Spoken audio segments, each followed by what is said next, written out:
Дорогие ученики и родители, объявляем запуск нового телеграм-канала казахского языка для начальных классов. В нашем канале вы найдете видеоуроки по домашним заданиям, видеоматериалы по лексике и грамматике, практические материалы и упражнения для закрепления знаний. Здесь будут краткие рассказы для детей для развития навыков слушания, простые и полезные диалоги и важные фразы для повседневного общения, расширение словарного запаса новыми казахскими словами. Наша цена доступна и выгодна для всех, всего 3000 тенге. Для дополнительной информации напишите нам на WhatsApp. Сәлеметсіздер ме балалар, біз бүгін 8-ші сабақты өтеміз. Сабағымыздың тақырыбы «Менің сүйікті ісім кітап оқу». Здравствуйте, ребята! Сегодня у нас 8-й урок. Тема урока «Мое любимое занятие – чтение книг». На этом уроке ты научишься понимать и читать сказки и писать объявления. Бірінші тапсырма. Тыңда, суретке қара және сұраққа жауап бер. Первое задание. Слушай, посмотри на картинку и ответь на вопрос. Ребята, я буду читать текст, а вы слушайте внимательно. Менің атым Марат. Меня зовут Марат. Кітап оқығанды жақсы көремін. Я люблю читать книги. Менің кітабым көп. У меня много книг. Кітап жақсы дос. Книга хороший друг. Теперь вопрос. Кітапты қайдан алуға болады? Где можно взять книгу? Ребята, книгу можно взять в библиотеке, кітапты кітапханадан алуға болады. Или книгу можно купить в книжном магазине. Кітапты кітап дүкенінен сатып алуға болады. Келесі, біліп ал, запомни. Меншіктік мағына. Значение принадлежности. Например, менің сүйікті ісім. Мое любимое занятие. С помощью местоимения «менің» и притяжательного окончания «м» мы создаем значение принадлежности, показывая, кому что принадлежит. Еще примеры. Менің сүйікті кітабым. Моя любимая книга. Менің анам. Моя мама. Менің әкем. Мой папа. Екінші тапсырма. Ұқсас диалог құрастырып айт. Второе задание. Здесь нужно составить похожий диалог. Давайте сначала читаем.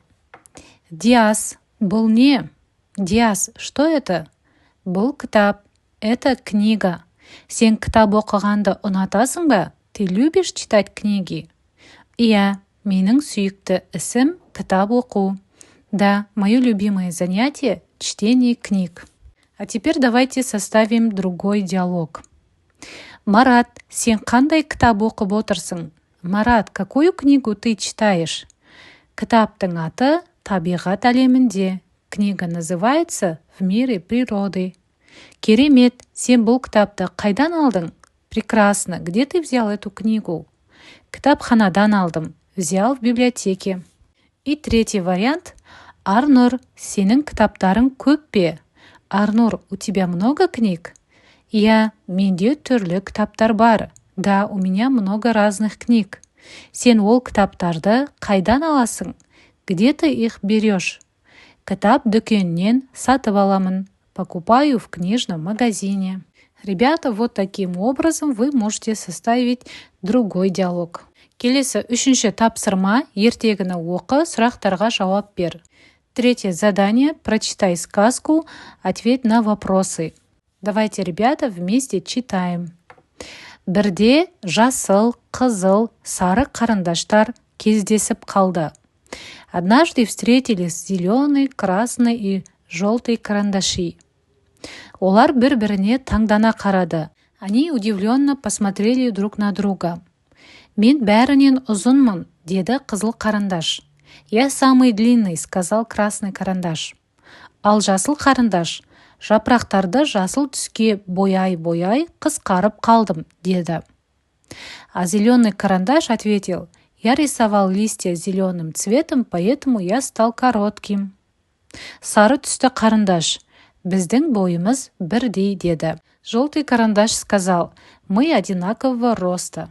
Теперь ответим на вопросы по тексту. Первый вопрос. Қарындаштардың түстері қандай? Какого цвета карандаши? Қарындаштардың түстері жасыл, қызыл, сары. Карандаши зеленого, красного и желтого цвета. Қай қарындаш ұзын? Какой карандаш длинный? Қызыл карандаш ұзын, красный карандаш длинный. Жасыл карандаш не деді? Что сказал зеленый карандаш? Жапырақтарды жасыл түске бояй-бояй қысқарып қалдым деді. Я рисовал листья зеленым цветом, поэтому стал коротким, сказал он. Келесі төртінші жаттығу. Мектепте тоғызқұмалақтан сайысы өтеді. Сурет бойынша хабарландыру жаз. Достарыңды шақыр дейді, иә? Четвертое задание. В школе проходит соревнование по тоғызқұмалаку. Напиши объявление по картинке, пригласи своих друзей. Ребята, тоғызқұмалақ – это казахская национальная настольная игра, похожая на шахматы. Здесь нам дали образец хабарландыру. Точно таким образом мы должны составить только другой текст. Например, можно составить так. Мектепте тоғызқұмалақтан жарыс өтеді. Екінші сынып оқушыларын жарысқа қатысуға шақырамыз. Или мектепте тоғызқұмалақтан жарыс өтеді. Бастауыш сынып оқушыларын жарысқа қатысуға шақырамыз. Достарыңды да ала кел. На этом наш урок закончен. Келесі сабақта кездескенше сау болыңыздар.